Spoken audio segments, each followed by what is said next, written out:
Hi guys, അപ്പം നമ്മുടെ ഇന്നത്തെ വീഡിയോ എന്ന് പറയുന്നത് ഹീറോയുടെ ഏറ്റവും പുതിയ അപ്ഡേറ്റഡ് ആയിട്ടുള്ള ഹീറോ എക്സ്പൾസ് 200 BS6-ൻ്റെ ന്യൂ വേർഷനായ എക്സ്പൾസ് 200 4V കുറിച്ചാണ്.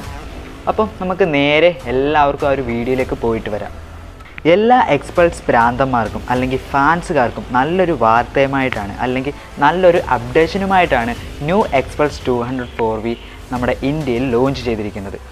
ഞാൻ ഈ ഒരു വീഡിയോ ഫുള്ള് ചെയ്യുന്ന ടൈമിൽ 2021 BS6 എക്സ്പൾസ് 200-ഉം അതുപോലെ തന്നെ ഇപ്പോൾ ലോഞ്ച് ചെയ്തിരിക്കുന്ന ഈ ഒരു എക്സ്പൾസ് 200 4Vയും തമ്മിൽ കമ്പയർ ചെയ്തായിരിക്കും ഫുള്ള് പറയുന്നത്. ഇനി നമുക്ക് വണ്ടിയുടെ ഡിസൈൻ നോക്കുമ്പോഴത്തേക്കും പഴയ വണ്ടിയും പുതിയ വണ്ടിയും തമ്മിൽ യാതൊരു വിധത്തിൽ ഡിസൈനിലും വ്യത്യാസം വന്നിട്ടില്ല. എല്ലാം സെയിം ഡിസൈൻ തന്നെയാണ് വന്നിരിക്കുന്നത്.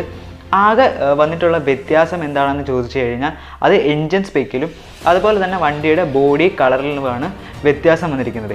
വേറെ യാതൊരു വിധത്തിലുള്ള ആ ഒരു ഡിസൈനിലും ലുക്കിലും വ്യത്യാസം വന്നിട്ടില്ല വണ്ടിക്കകത്ത്. സെയിം ആ ഒരു പഴയ അഡ്വഞ്ചർ റാലി ടൈപ്പ് ഡിസൈൻ തന്നെയാണ് ഇപ്പോഴും.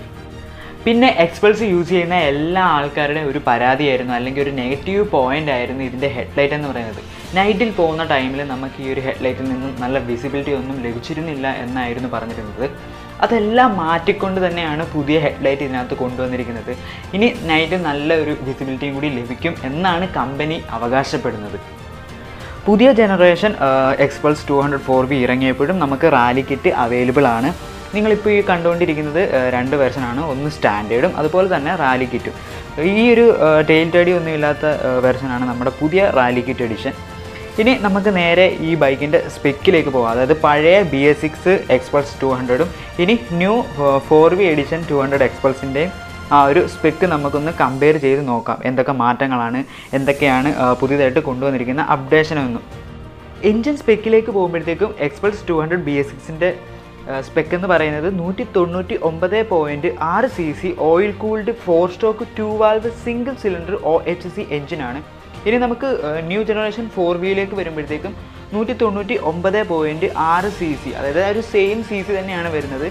Oil cooled 4 stroke 4 valve single cylinder OHC എഞ്ചിനാണ്. ഇവിടെ മാറ്റം വന്നിരിക്കുന്നത് ആ ഒരു 2 വാൽവ് മാറി 4 വാൽവിലേക്ക് കൺവേർട്ട് ആയിട്ടുണ്ട്. അതുകൊണ്ട് തന്നെ മോർ പവർ, മോർ ടോർക്ക്, നല്ലൊരു എക്കണോമിയൊക്കെ നമുക്ക് ഈ ഒരു എഞ്ചിനിൽ നിന്ന് ലഭിക്കുന്നതായിരിക്കും. വേറൊരു കാര്യം എന്ന് പറയുന്നത് ഈ ഒരു ബൈക്കിൻ്റെ ടോപ്പ് എൻഡ് ആയിരുന്നു. ഹിമാലയമായിട്ട് കമ്പയർ ചെയ്യുന്ന ടൈമിൽ നല്ലൊരു ടോപ്പ് എൻഡ് അല്ലെങ്കിൽ നല്ലൊരു ടോപ്പ് സ്പീഡ് ലഭിച്ചിരുന്നില്ല. 120 കിലോമീറ്ററൊക്കെ ആയിരുന്നു ബൈക്കിൻ്റെ മാക്സിമം ടോപ്പ് സ്പീഡ് കയറുന്നത്. ഇനി തൊട്ട് അതൊക്കെ അങ്ങ് മാറും. കുറച്ചും കൂടി ടോപ്പ് എൻഡൊക്കെ നമുക്ക് ഈ ഒരു ബൈക്കിൽ നിന്ന് ലഭിക്കുന്നതായിരിക്കും. അതുപോലെ തന്നെ നല്ലൊരു കംഫർട്ടബിളായിട്ടുള്ള ഒരു റൈഡിങ് നമുക്ക് ഈ ഒരു ബൈക്കിനകത്ത് പ്രതീക്ഷിക്കാം. നെക്സ്റ്റ് പവർ ഔട്ട്പുട്ടിൻ്റെ കാര്യത്തിലേക്ക് വരുമ്പോഴത്തേക്കും 200 എക്സ്പൾസ് BS6-ന് വരുന്നത് 17.8 bhp ആണ് 8500 RPM-ൽ. ഇനി നമുക്ക് ന്യൂ വേർഷൻ 200 എക്സ്പൾസ് 4Vയിലേക്ക് വരുമ്പോഴത്തേക്കും 19.1 PS ആണ് 8500 RPM-ൽ വരുന്നത്. അതായത് കുറച്ചും കൂടി പഴയ ബൈക്കിനെ അപേക്ഷിച്ച് പവർ കൂട്ടിയിട്ടുണ്ട്. ഇനി നമുക്ക് ടോർക്ക് നോക്കാം. 16.45 Nm ആണ് 6500 RPM-ൽ BS6 വേർഷൻ എക്സ്പൾസിന് വരുന്നത്. ഇനി 4Vയിലേക്ക് വരുമ്പോഴത്തേക്കും 17.35 Nm ആണ് 6500 RPM-ൽ വരുന്ന ടോർക്ക് എന്ന് പറയുന്നത്. അതായത് ഒരു 0.9 Nm ആണ് പുതിയ എക്സ്പൾസ് 4Vക്കകത്ത് കൂട്ടിയിട്ടുള്ളത്. ഇനി ക്ലച്ച് സിസ്റ്റം നോക്കുമ്പോഴത്തേക്കും മൾട്ടി പ്ലേറ്റ് വെറ്റ് ക്ലച്ച് സിസ്റ്റമാണ് രണ്ട് ബൈക്കിലും സെറ്റ് ചെയ്തിരിക്കുന്നത്. ഗിയർ ബോക്സിൻ്റെ ഭാഗത്തേക്ക് വരുമ്പോഴത്തേക്കും 5 speed constant mesh gear box ആണ് രണ്ടിലും ഘടിപ്പിച്ചിട്ടുള്ളത്.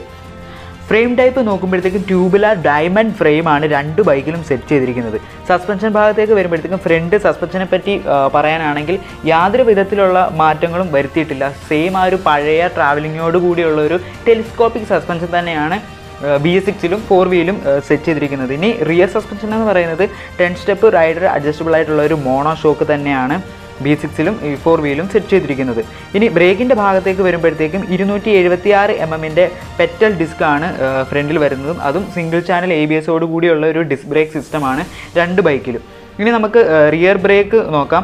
220 mm-ൻ്റെ ഒരു പെറ്റൽ ഡിസ്ക് ബ്രേക്കാണ് റിയറിൽ നൽകിയിട്ടുള്ളത്. അതും യാതൊരു വിധത്തിലുള്ള മാറ്റവും വരുത്തിയിട്ടില്ല.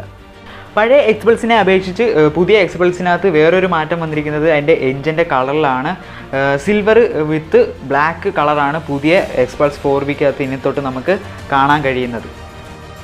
അടുത്തതായിട്ട് നമുക്ക് രണ്ട് ബൈക്കിൻ്റെയും ടയറുകളൊന്ന് കമ്പയർ ചെയ്ത് നോക്കാം. അതായത് BX6-ൻ്റെയും 4Vയുടെയും ടയറുകൾ തമ്മിലുള്ള കമ്പാരിസണാണ്. 90/90/21 ഫ്രണ്ട് ടയറും 120/80/18 റിയർ ടയറുമാണ് രണ്ട് വേർഷൻ ബൈക്കിനകത്തും വരുന്നത്. ഇനി നമുക്ക് സ്പീഡോമീറ്ററിൻ്റെ ആ ഒരു ഭാഗത്തേക്ക് നോക്കുമ്പോഴത്തേക്കും സെയിം ആ ഒരു പഴയ LCD ഡിസ്പ്ലേ തന്നെയാണ്. അതായത് ബ്ലൂടൂത്ത് കണക്ടിവിറ്റി എനേബിൾ ആയിട്ടുള്ള ആ ഒരു നാവിഗേഷനൊക്കെ ഉള്ള ആ ഒരു സെയിം ഡിസ്പ്ലേ തന്നെയാണ് ഇരു ബൈക്കുകളിലും വരുന്നത്. ഇനി സീറ്റ് ഹൈറ്റിൻ്റെ ഭാഗത്തേക്ക് നോക്കുമ്പോഴത്തേക്കും പഴയ ബൈക്കിനകത്ത്, അതായത് BX6 വേർഷനകത്ത് 823 mm സീറ്റ് ഹൈറ്റ് എങ്കിൽ പുതിയ ബൈക്കിനകത്ത് കുറച്ചും കൂടി സീറ്റ് ഹൈറ്റ് കൂട്ടിയിട്ടുണ്ട്. ഒരു 825 mm ആയിട്ട് ഉയർത്തിയിട്ടുണ്ട്. നെക്സ്റ്റ് ഗ്രൗണ്ട് ക്ലിയറൻസ് നോക്കുന്ന ടൈമിൽ 220 mm ആണ് BX6-ലും 4Vയിലും വന്നിരിക്കുന്ന ഗ്രൗണ്ട് ക്ലിയറൻസ്. വേറൊരു മാറ്റം വരുത്തിയിരിക്കുന്നത് വെയ്റ്റിൻ്റെ ഭാഗത്താണ്.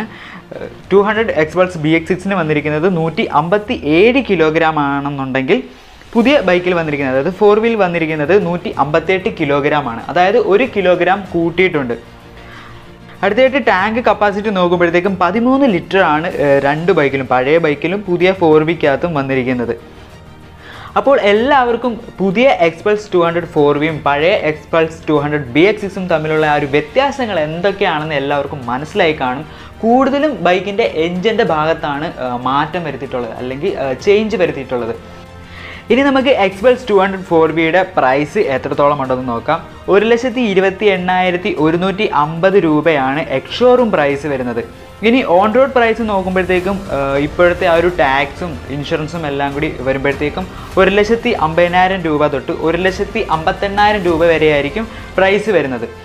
ഇനി ഈ ഒരു ബൈക്ക് എടുക്കാൻ ഉദ്ദേശിക്കുന്നത്, അതായത് xpulse പുതിയ മോഡൽ എടുക്കാൻ ഉദ്ദേശിക്കുന്നവർക്കും xpulseൻ്റെ ഫാൻസുകാർക്കും ഭ്രാന്തന്മാർക്കും എല്ലാവർക്കും ഈ ഒരു വീഡിയോ ഉപകാരപ്രദമായിട്ടുണ്ടെന്ന് ഞാൻ കരുതുന്നു.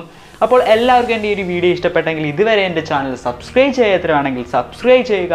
തൊട്ടടുത്തുള്ള ബെല്ലൈക്കൺ ഒന്ന് എനേബിൾ ചെയ്താൽ ഞാൻ ചെയ്യുന്ന പുതിയ വീഡിയോകൾ നിങ്ങൾക്ക് നോട്ടിഫിക്കേഷനായിട്ട് എത്തുന്നതായിരിക്കും. ലൈക്ക് ചെയ്യുക, ഷെയർ ചെയ്യുക, നിങ്ങളുടെ അഭിപ്രായങ്ങളെല്ലാം കമൻറ്റ് ചെയ്യുക. Thanks for watching.